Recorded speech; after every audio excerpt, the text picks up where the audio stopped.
Well freshers కనుకోండి and mid level ఈ ఎంప్లాయీస్కి ఈ వేజ్ బేస్డ్ ప్రయారిటీ అనేది ఎలా ఇంపాక్ట్ చూపిస్తుంది అని అంటారు? మెరిట్ బేస్డ్ అంటున్నారు కదా. ఎస్ సార్, మిడిల్ అదే I mean mid level employees కదా, మంచిదే కదా మెరిట్ బేస్డ్. కానీ ఈ అన్ని మెరిట్ బేస్డ్ పాలసీ సరే, ఆ $1,00,000 వీసాకి ఎక్కడ వస్తుంది? దీని మీద ఇంపాక్ట్ వస్తుందా రాదా? అది వేరే కేటగిరీయా?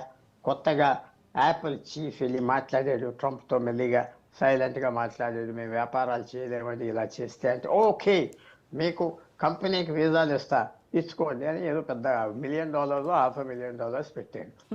టిమ్ కుక్ యాపిల్ CEO చాలా తెలివితేటలు ఉన్న వ్యక్తి.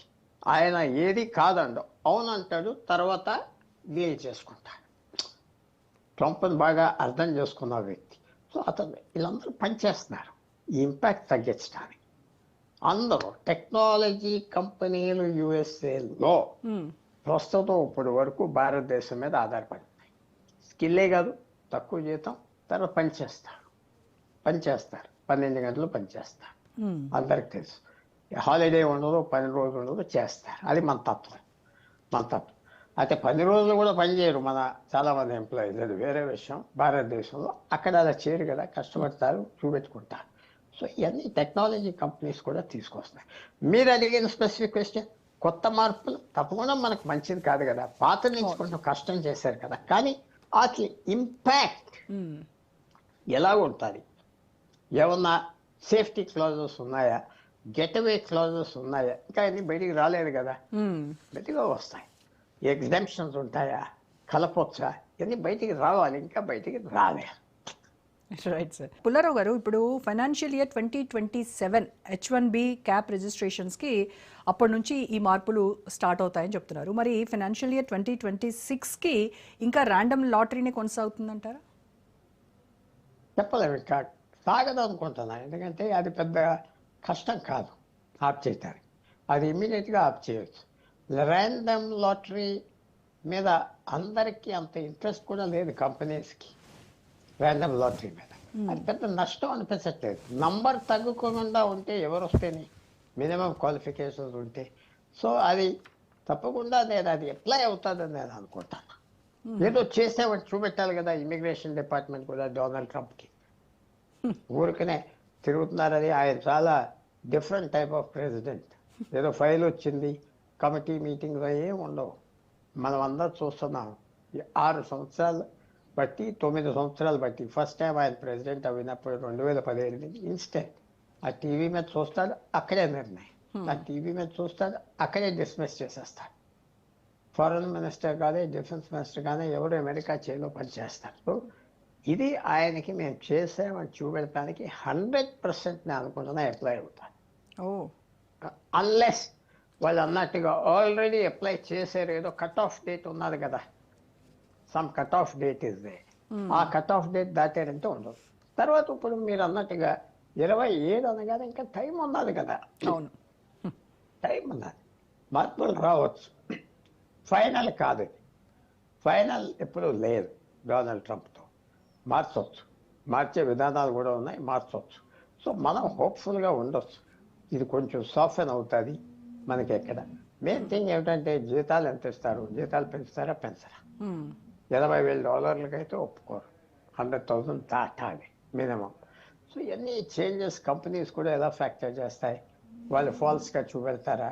ఇప్పుడు ఇలాంటి ఈ రూల్స్తో లెవెల్ 1 లెవెల్ 2 వేజెస్తో ఈ ఉద్యోగాలు ఆఫర్ చేసేటువంటి చిన్న కంపెనీస్ ఏవైతే ఉంటాయో అవి ఇప్పుడు మరి H1B స్పాన్సర్ చేయడానికి వెనకడిగేస్తాయేమో సార్? 100%. చాలా కన్ఫ్యూషన్, చాలా చేయాలని చేస్తున్నారు కదా యునైటెడ్ స్టేట్స్ గవర్నమెంట్. ఒక విధానంగా ఏంటంటే ఒక సెక్షన్ తప్పకుండా ఇండియన్స్ పనిష్ చేయాలి, వాళ్ళకి అడ్వాంటేజ్ వచ్చింది అంటున్నారు. వాళ్ళకి తెలిసి ఇండియన్స్ మ్యాన్ పవర్ అని, వాళ్ళకి తెలిసి ఇండియన్స్ లేకపోతే చాలా ఇబ్బంది వస్తుంది. అయినా వాళ్ళు ఒక రకమైన వాళ్ళకున్న ఫీలింగ్స్ లేకపోతే వాళ్ళకున్న కోపం పెద్ద టెక్నాలజీ కంపెనీస్ మీద చూడాలి. పెద్ద టెక్నాలజీ కంపెనీస్కి చాలా మంది ఇష్టలు ఉన్నారు, అయిష్టలు ఉన్నారు, జెలసీస్ ఉంటాయి. వాళ్ళు బయట ఉన్నారంటే ఆ కంపెనీ లాబింగ్ సిస్టంలో లేరంటే వాళ్ళ కోపం ఉంటారు. సో అందువల్ల చాలా మిక్స్డ్ మిక్స్డ్ బ్యాగ్. అమెరికాలో పాలసీ నిర్ణయాలు తీసుకున్నాక కూడా ఎన్నో ఇష్యూస్ ప్లేకి వస్తాయి, ఎన్నో ఇష్యూస్ మారుతాయి. మీకు ఉదాహరణ చెప్తున్నాను, మన డొనాల్డ్ ట్రంప్ కొడుకు వచ్చాడు కదా ఇండియాకి, చూశారు కదా, అవును.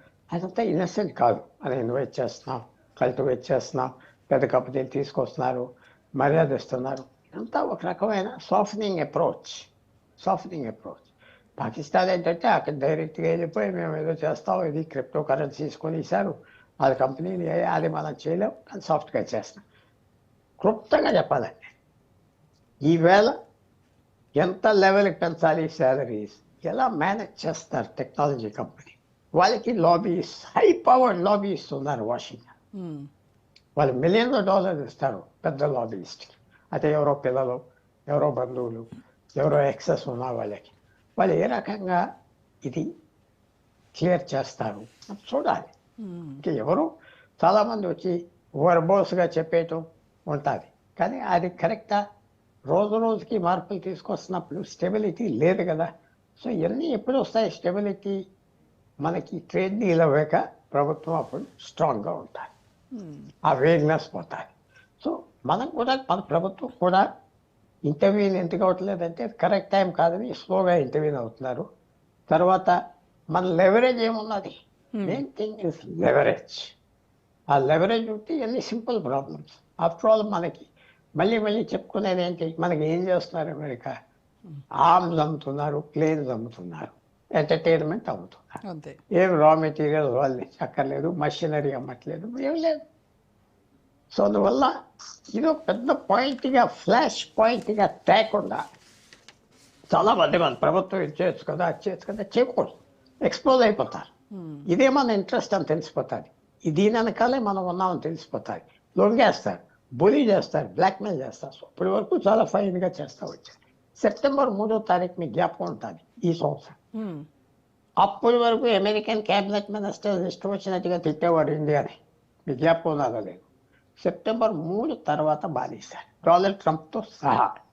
వ్లాదిమిర్ పుతిన్ చైనాలో ఉండి ఆ రోజు ప్రెస్ కాన్ఫరెన్స్లో ఒక పెద్ద స్టేట్మెంట్ ఇచ్చారు. ఇలాగ యుఎస్ఏ పెద్ద దేశాలని, ఇండియా చైనా లాంటి వాళ్ళని తిట్టొచ్చా, అవమానం చేయొచ్చా, బెదిరిస్తే అవమానం కాదా, వాళ్ళు మీతో అంత వ్యాపారం చేస్తున్నారు, అంత మీ పార్ట్నర్స్ వాళ్ళ చేయొచ్చా అన్నాడు. చేసిన లొంగర్ అన్నాడు. ఆ రోజు నుంచి మార్పు వచ్చింది. ఈ 90 రోజులు చూస్తే చాలా చేంజ్ వచ్చింది, చాలా చేంజ్, ఇంకా చేంజ్ వస్తాయి. ఆప్టమిస్టిక్గా ఉన్నాను, ఎందుకంటే ఇప్పుడు కూడా పెద్ద ఎకనామిక్స్ చూస్తే, టెక్నాలజీ చూస్తే